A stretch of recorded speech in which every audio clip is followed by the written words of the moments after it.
All right, that takes us over to the Did You Know Petey Williams is an Amazing Athlete segment of the show.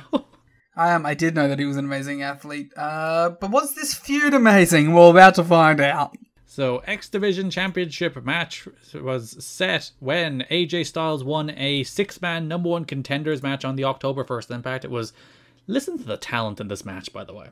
AJ Styles versus Kid Cash versus Amazing Red versus Alex Shelley versus Chris Sabin versus Frankie Kazarian. Like, fair enough, not a lot of these people are stars at this stage. But God, you just have like Red, Shelley, Sabin, and Styles in this match just casually. Yeah. I mean, it's good. Mm-hmm. Like, there's a base level of goodness to these matches. Like, I like this match a lot. It was your classic X Division multi-man flippy match that's 7 or 8 minutes through an ad break. So it's nothing like particularly special. But yeah, real good match. Styles floats from Arana into the Styles Clash to beat Shelley to win, to become number 1 contender. How do they pin Alex Shelley when Chris Sabin is right there? How dare you even suggest the suggestion of pinning Chris Sabin, best wrestler in the history of wrestling? Shake my damn head. Early in the show, AJ came out. He's like, Russo, when am I getting a title shot? And then Scott D'Amore was like, we're not giving any title shots to any handouts to any of you people. Even Russo's like, there's no handouts. You'll have to earn it this time. It's like, wait a minute. AJ's always earned it. That's like the whole point. Yeah, you're saying the quiet part out loud now. Yeah, and like AJ stood up for Russo as well. At times, like Russo has nobody to support him, and there's times where like AJ's like, "I'll support you," and now you're like throwing AJ under the bus. It's pretty messed up. And if you remember, like when he returned to the X Division, he didn't just get a shot; he won a number 1 contenders match. Yeah. Poor AJ. But yeah, that did set up the main event in which Styles pinned Shelley. He's number 1 contender. It's very funny that like Mike Smay's like, Shelley's better without Goldie, and then he loses. But he's getting better opportunities, you see, Liam. He never got a number 1 contendership match under Goldie. Damn it. Damn. October 8th Impact, AJ Styles versus Roderick Strong. Awesome. This is AJ going out there trying to get Roderick Strong a job. Mm-hmm. He takes some crazy bumps. Roderick Strong murders him with a bunch of backbreakers. It's really fun. AJ, at this stage, just working a 5-minute TV match. I'm like, oh, he's so good. Against Roddy, too. I'm just marveling at how good he is. Like, all of his bumps, all of his moves, all of his transitions. Like, everything that was raw material in 2002 is finished article here in October, November 2004. Like, he is AJ Styles in every capacity. And when you just watch him just do this TV match, fair enough, he's wrestling Roddy, who's great. Like, Roddy's not fully Roddy in 04, but Roddy's still great in 04. And AJ's just going out there killing himself. Like, there's a backbreaker in this match. It's literally like the I'm trying to get you a job backbreaker. Yeah. They go out there and they just crush it. I don't know. Every time I watch AJ on TV, where he, like, every little thing he does just pops, and you're like, good lord, this guy is just there now. Like, legit, like, he's the best wrestler in this company by leaps and bounds. And as I said, it's not even potential anymore. He is just the guy. And it, like, they know that as well, because, as you know, at the end of Victory Road, he's the guy that comes out as like the first face to oppose Nash, Hall, and Jarrett. He's the defender of TNA. He's the defender of the honor and the integrity of the company, because they understand that this guy's just the face of the company now, because that's how good he is, and that's where he should be. And even if he's in the X division, he's still the top guy. No matter what division he's in, he's the face of the company. Straight after this match, you did get the first time they aired the Petey Williams is an Amazing Athlete video package. Now, Garrett, did you know Petey Williams is an amazing athlete?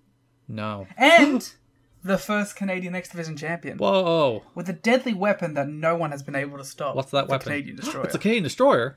Yeah. They aired this feature so many times. Like, it airs first here. So, on 8, 15, 22, 29... And it airs 6 times in the month as opposed to 7. So, you know, that's restraint. Yeah, they could have gotten more with it, but they decided to... Well, because AJ wasn't the number 1 contender yet. Oh, so. No, they air it on the pay-per-view too, so it is 7. They do air it on the pay-per-view. That brings it up to 7. Yes.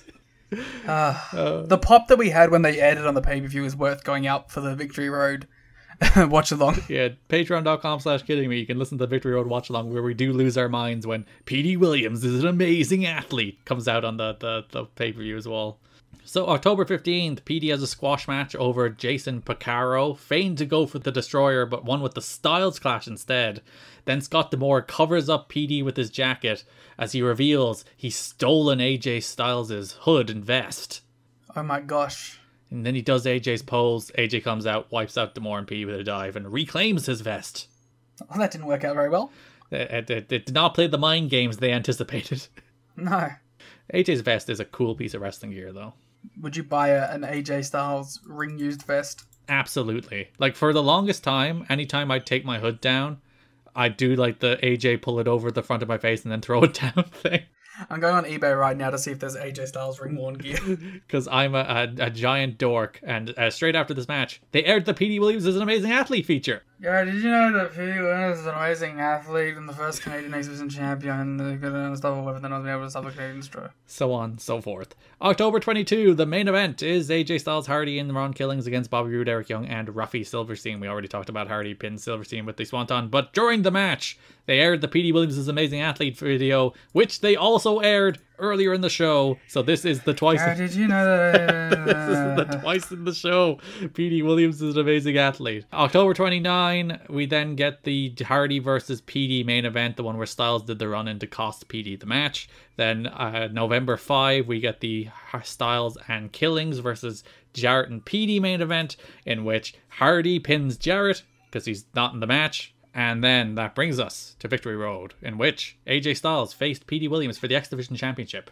Right before the match, Scott D'Amore did an interview saying that if Petey lost, Scott D'Amore would leave TNA forever.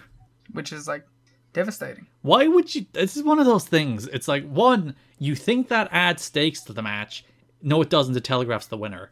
And two, if you're going to do an angle where hated manager Scott D'Amore is going to leave the company if his guy doesn't win, I would personally do that angle before the pay-per-view so people might buy the show. Yeah. But it's one of those things. It's like, oh, it adds stakes. It's like, no, it doesn't. It just tells you that AJ's going to lose. Yeah. I don't know. Maybe they thought that like they were going to end the Team Canada thing. But like, no, they just literally did it. Literally the segment before the match. Like, Hudson has D'Amore. He says that he's good. If Petey loses, he's never to be heard from again. And like, they put those stakes on the match literally 2 minutes before the guys do their entrances. So maybe they thought people were going to end it. Maybe it was for the crowd. There's no rationalizing this, Liam. Yeah, that's something you should probably announce in advance to hype up something. Or just don't do it at all. They should have put AJ's vest on the line. Oh, you see, that would have been stakes. I would have bought that. So then, match, X Division title, Petey and AJ. It's pretty good. Mm-hmm. I don't know if it quite lives up to what I want it to be. I would have liked a 4-star banger, but you know, they go out there, they have a pretty good X Division title match. Yeah, they were originally scheduled for 18 minutes, but they got cut down to, I think, about 8 or 9, which is the reason it ended up only being a very good match rather than potentially hitting that next level. Also, like, Petey isn't quite, you know, the finished article here the same way AJ is. When does Petey become the finished article? I think sometime in 05. Like, Petey's never, like, best guy in the division. But, like, by the time you get to the next AJ-Petey match, which is, like, next November, a whole year away, like, I think Petey is as good as Petey gets, which is very good. Because I think that throughout this run so far, I've always maybe pegged Petey a little too high. And he wasn't quite there yet. So I've been perpetually disappointed by his big matches. I don't, but at the same time, when you think about where he was when he had that 3-way against Hoovy and Jerry Lynn. I'm just talking about like the whole lead up. Like ever since he came in my head, Petey Williams was the Petey Williams that he would become. And he's just not quite there yet. But he has improved, I think, nearly every time you see him. Yes. But a huge vote of confidence here. He wins. Yeah, well, that's exactly right. You'd think it'd be a very easy decision to put the title on Styles here as we're heading into this genesis of a new era in TNA wrestling. Yeah, so D'Amore grabs AJ's leg in the corner as Petey hits the Destroyer out of the corner. Cool finish. AJ gets a little in on D'Amore, so he's not, like, completely losing. But, yeah. Again, if I were booking the show, I probably would have just put the belt on AJ. So I think it is a pretty strong vote of confidence in Petey to, even with the interference, have him go out there and beat AJ on the first 3-hour pay-per-view. Yeah. Even when you like think logically about it, when AJ's going in against the Kings of Wrestling and Jarrett, surely you'd want him like with momentum and maybe a title. But no, It's like Petey's our guy, and we're gonna back him here.